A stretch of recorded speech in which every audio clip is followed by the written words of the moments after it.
Muy bien, y desde la economía pasamos a la salud, a la actualidad en salud, con todo lo que tenés que saber justamente para estar informado. Son muchos los temas a tocar con el doctor Adrián Rosa, comunicador en salud, sexólogo, por supuesto, en su columna semanal aquí en esta bella tarde. ¿Cómo está, doctor? Buenas tardes, buen lunes, buen comienzo de semana, doctor. Bueno, te saludo a vos y a todos los televidentes. Es un placer poder hablar de salud.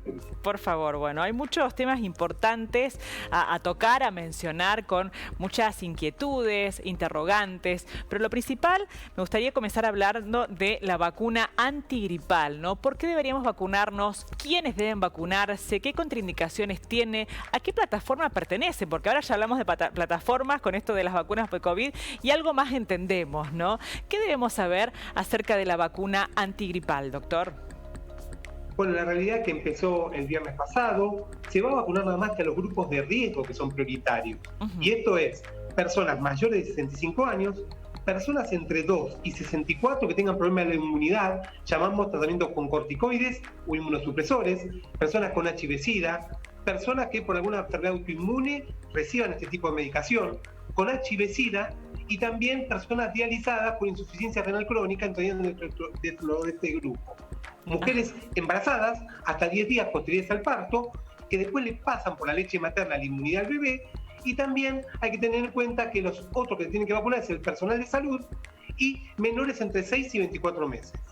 Bien, esa campaña entonces, bueno, brindaría justamente la vacunación gratuita a estos grupos de riesgo, pero también está la opción, ¿no? Si yo no entro en ese calendario gratuito de la Nación, lo puedo hacer por voluntad, ¿no? En ese sentido, ¿quiénes deberían vacunarse, más allá de los grupos de riesgo, o quiénes podrían vacunarse? Bien, primero le contamos a la gente que hay vacunas trivalentes o tetravalentes, que cubren 3 o 4 cepas.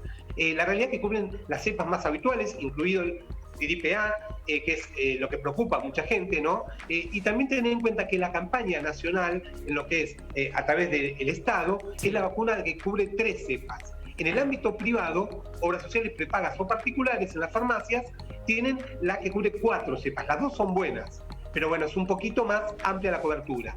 Y lo que yo siempre digo es, consulten con su profesional tratante para ver que si personas no están en grupos de riesgo, les conviene o no vacunarse. Porque yo siempre digo, los que no tienen un grupo de riesgo hay que hacer una evaluación general, y esto que se ha mediatizado lo que es la información en salud, la vacuna es un medicamento, como un remedio que tomamos. Entonces no es para todos, y en determinadas circunstancias sí hay que aplicarla, y tal vez hay gente que no sepa que tiene que vacunarse y le conviene vacunarse por protección, Julieta. Muy bien. Y en cuanto a la compatibilidad, doctor, con la vacuna para COVID, ¿debe tener algún intervalo en cuanto a la aplicación de una y otra recomendable? ¿O cómo sería eso? Bien, hay que decir la verdad. Sí. Vamos aprendiendo día a día ante unas vacunas nuevas que son las del COVID. En principio se decía que había que pasar un plazo, se hablaba de un mes. Sí. Bueno, hoy la realidad es que se habla que se puede dar en forma simultánea, una en cada brazo, ¿sí? Y si no, el intervalo se aconseja de 14 días. Porque no es que haga mal, pero si llega a aparecer algún efecto adverso o alguna reacción, si aplicamos las dos al mismo tiempo, a veces no se puede saber a qué vacuna obedece.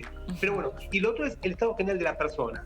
En personas que tienen alguna vulnerabilidad o un estado general más débil, a veces no se aconseja por una cuestión de cómo reacciona el organismo, darlas en forma conjunta. Por eso el médico tratante es el que puede aconsejar. Claro. ¿Y no aplicar en qué casos? A veces estamos acostumbrados, si tenía fiebre, si tenía alguna mucosidad, no aplicar en ese sentido. ¿Se iría con las mismas recomendaciones para esta campaña? Exacto. Bien, Julieta, estudiaste. Es como lo que sabemos hasta ahora. Si uno tiene un cuadro febril compatible con cualquier enfermedad infecto-contagiosa, no hay que vacunarse contra nada, hay que resolver la situación y después vacunarse, ¿sí? Y lo otro es las personas alérgicas a los componentes de la vacuna. Lo que pasa es que a veces no podemos saber, y esto lo vemos con el COVID. Si tuviste alguna reacción grave que significa edema de glotis, o el cuerpo que se brotó todo, ¿sí? O una alteración orgánica importante post vacunación o post algún remedio, o no hay que vacunarse o hay que tomar medicación con corticoides antes de vacunarse. Muy bien, para tener entonces bueno, una buena asimilación justamente de este medicamento que es la vacuna. Bueno, ya sacamos todas las dudas con respecto a la vacuna antigripal. Pasamos a otro tema.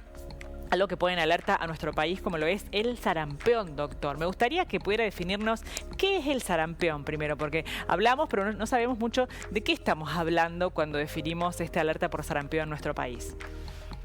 Bueno, lo que preocupa es que el sarampión es una enfermedad viral, que es mucho más contagiosa que el COVID y que teníamos erradicado en nuestro país. ¿Qué pasa? Algunos casos pueden aparecer.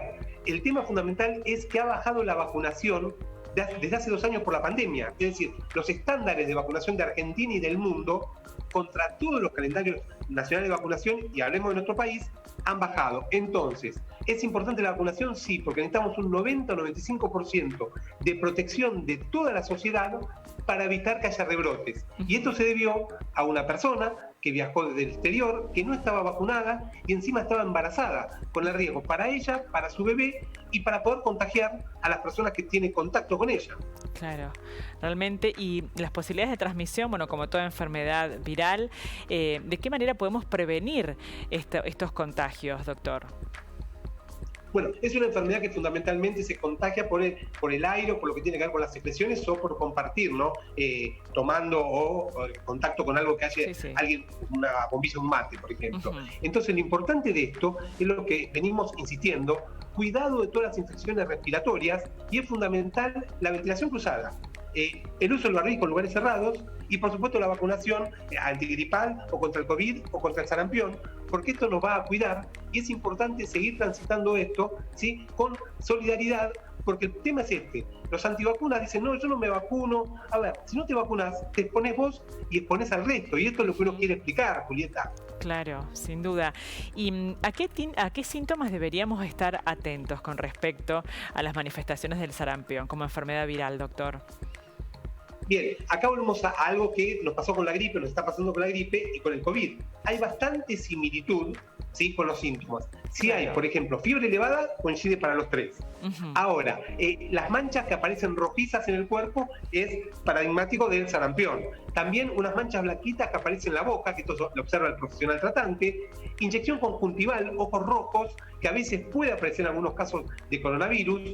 Y también tos, ¿sí?, son lo que uno puede evaluar como llama la atención, y rinorrea o molestias nasales. Siempre consultar con el hospital, con el médico tratante, porque con la clínica más algún test que se puede llegar a hacer, en este caso esta mujer se le hizo en el Malbrán, se confirma el diagnóstico. Doctor, ¿se pueden dar algunos de estos síntomas independientemente? Con la presencia de uno de los síntomas ya podría ser entonces una enfermedad, un caso de sarampión.